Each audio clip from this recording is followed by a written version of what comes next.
Okay, Calculus and Vectors class. Now that you've gotten through the first half of 3.4, hopefully you guys should be masters of intersections between two lines in 3 space or in 2 space. But before we leave this lesson, there's one more topic that connects in with skew lines, and it's something that's useful, especially if you're doing something in physics or in computer science. You might see it from time to time. It might be handy. This is the distance between skew lines. Now, when we say the distance between skew lines, we're talking about the shortest distance between skew lines. Now, we know that skew lines go in 2 different directions.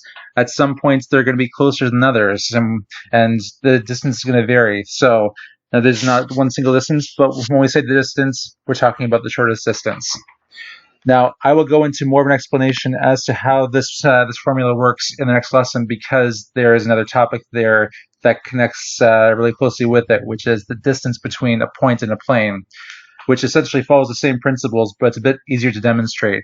So for today, I'm going to focus on nuts and bolts. How do you use this formula and find the distance between our skew lines? And then hopefully with the explanation in the next lesson, it should be a little bit easier to understand when you go back and look at it. Now we're going to deal with this formula, which is down on the right. And essentially, it is just a projection formula. Essentially, we are taking the projection of this vector p1, p2, which I'll explain in a moment, and we're going to take the projection of that onto the normal vector.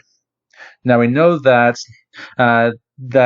with lines in 3 space, there could be more than one possible normal vector. Could go this way, could go this way, could go straight up. We don't really know 100%, but the trick is, with this, there is one normal vector that is shared between the 2 of them, and it looks something like this. Now that one's perpendicular to both of our lines, so that's going to be our normal vector in this case. And we'll talk about how we find that in just a moment. The other things that you need to know is that we're going to have a point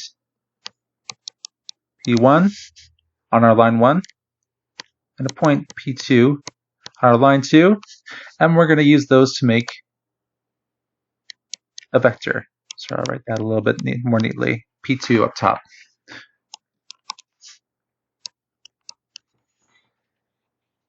So vector P1, P2 is the one that is the vector that connects those 2 points.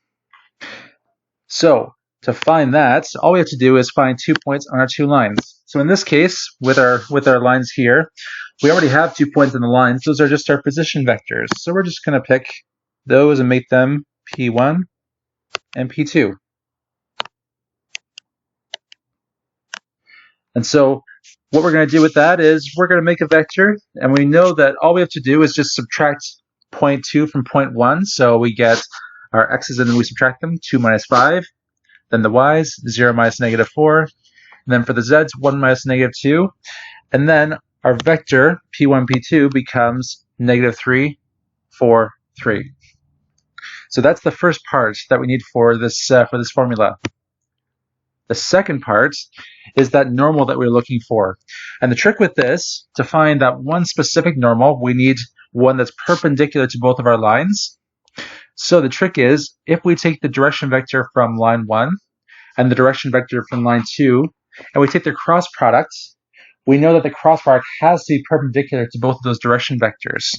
So just to help us out a little bit, I'll draw that on our diagram here. Here's direction vector 1.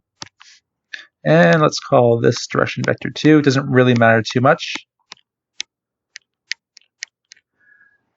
But we know that if we take their cross product, it has to go perpendicular to both.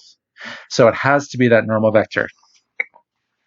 So now we just take the cross product of the 2 direction vectors, which we had up top, multiplied by our parameters, and those get factored in there.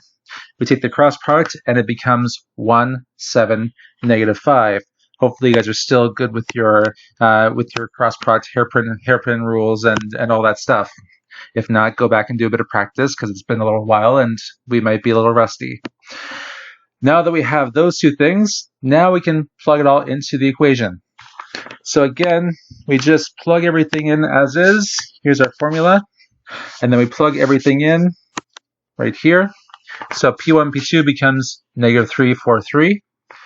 Dot product with the normal vector, which is 1, 7, negative 5, divided by that same vector. So next, now we have to start simplifying this thing. Now, the tricky part with this, the way that this gets a little confusing, is you notice that we have those big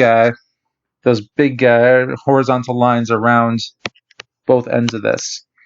Now we know that can mean one of two things. It can mean magnitude, or it can mean absolute value, depending on if it's a scalar or if it's a vector. And the tricky part is that up top we have dot product, so it's going to be a scalar. So it's going to be absolute value. And then on the bottom, it's just a vector. It's one single vector, so because it's a vector, it's going to be magnitude. So the way that we apply this for the top and the bottom is going to be a little bit different. So looking at the next line, we have the dot product of that, which is negative 3 plus 28 minus 15, which I'm just going to leave inside the absolute value brackets just for now, just in case it becomes a negative value, so we can deal with that. And then on the bottom, we're just going to use our magnitude formula, which is the square root of all of our components squared and added together. And then from there, we simplify all of that, and you should get 10 over root 75, or we rationalize, then we get 10 root 75 over 75, or you simplify it down and it should become 2 root 3 over 3. If this is not some sort of word problem, if it's just asking for exact values, then you can just leave it like that. If it's a word problem where you're trying to figure out, let's say the distance between an airplane flying overhead and a car driving on the road, and you want to find exactly how many kilometers, then you can simplify it, and in that case it would be 1.15 units. So hopefully this makes sense. If not, come and check in with me and we'll get it all sorted out. But otherwise, next up is going to be 3.5, which is intersection between lines and planes. See you there. Happy practicing.